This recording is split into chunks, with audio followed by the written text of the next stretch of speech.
നമസ്തേ. നിങ്ങൾക്കറിയാമോ നമ്മൾ ദിനംപ്രതി എത്രയെത്ര പാപപ്രവൃത്തികളാണ് ചെയ്തുകൊണ്ടിരിക്കുന്നത് എന്ന്?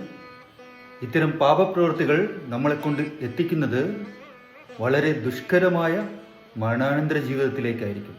ചിലർ പട്ടിയായും പന്നിയായും പുഴുവായും പുനർജനിക്കുമ്പോൾ മറ്റു ചിലർ നരകത്തീയിലേക്ക് എടുത്തെറിയപ്പെടും. ഇതിൽ നിന്നെല്ലാം രക്ഷ നേടാനുള്ള എളുപ്പമാർഗമെന്നത് ദാനം ചെയ്യുക എന്നതാണ്. നിങ്ങൾക്ക് 100 രൂപ ലഭിക്കുമ്പോൾ അതിൽ 10 രൂപ പാവപ്പെട്ടവർക്ക് ദാനം ചെയ്യുക. അതിലൂടെ നിങ്ങളുടെ മരണാനന്തര ജീവിതം ഓയോ റൂം പോലെ മനോഹരമാക്കുക. നിങ്ങൾക്ക് വേണ്ടി ഒരു പാവപ്പെട്ടവൻ്റെ അക്കൗണ്ട് നമ്പർ ഞാൻ ആദ്യത്തെ കമൻറ്റിൽ ചേർക്കുന്നുണ്ട്. ദാനം ചെയ്യുക. മരണാനന്തര ലൈഫ് അടിപൊളിയായി ആസ്വദിക്കുക. നന്ദി, നമസ്കാരം.